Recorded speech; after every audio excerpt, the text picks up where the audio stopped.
Bonjour et bienvenue sur S'instruire autrement. Aujourd'hui, je voulais vous parler des devoirs à la maison.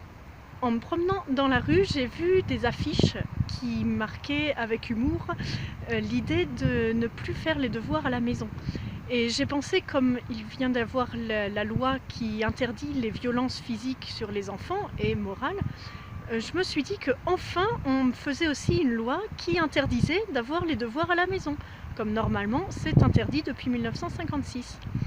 Et en regardant de plus près, c'était pas vraiment une loi contre les devoirs à la maison, mais plutôt pour des sociétés qui proposent d'aider les élèves en difficulté et donc de libérer les élèves de leurs devoirs à la maison puisqu'ils les feront dans cette société. Donc c'était pas tout à fait le but escompté, mais ça m'a fait un peu réfléchir. D'abord, pourquoi est-ce qu'il faudrait être pour ou contre les devoirs à la maison? Moi, c'est vrai que je me positionne plutôt contre. Parce qu'effectivement, un enfant qui est en école primaire travaille quand même beaucoup, apprend la lecture, apprend le calcul. Il fait des exercices déjà beaucoup en classe, il est assis derrière sa table plusieurs heures par jour.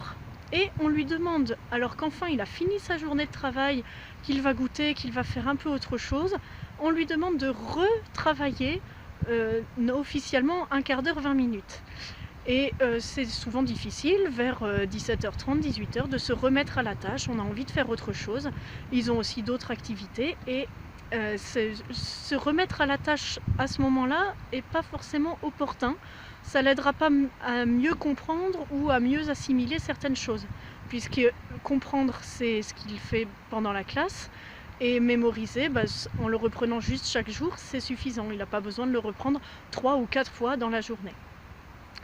En plus, quand on a une famille avec plusieurs enfants et que plusieurs enfants ont leurs devoirs à faire en revenant de l'école, c'est une certaine contrainte pour la famille qui finalement ne peut pas profiter de ce temps, alors que avoir un temps en famille, c'est quand même aussi important que de faire des devoirs qui devraient par ailleurs être faits à l'école.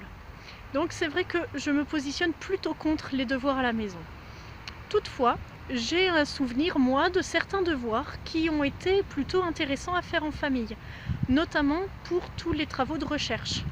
Je me souviens notamment en CM, on avait fait un travail sur les dieux de la mythologie romaine et de la mythologie grecque, et la maîtresse nous avait demandé de travailler à la maison pour chercher en gros les dieux et à quoi ils correspondaient chez les Grecs et chez les Romains.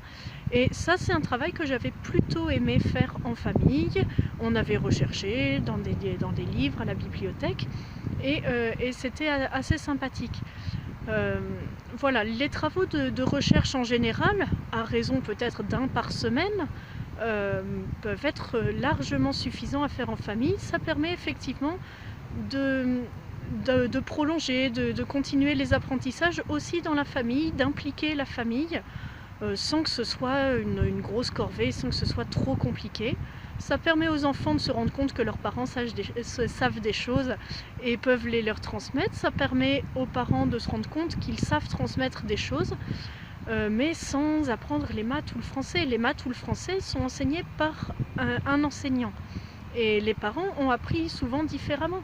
Donc c'est très difficile pour eux de venir réexpliquer à leur enfant qui n'aurait pas compris, ou reprendre avec lui mais en expliquant différemment, l'enfant se perd.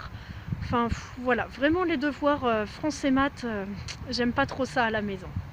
Mais les recherches, ça peut être intéressant. Voilà mon point de vue sur cette question. Et puis peut-être bientôt une loi qui interdise les devoirs à la maison. À bientôt, merci beaucoup, et à bientôt sur S'instruire autrement.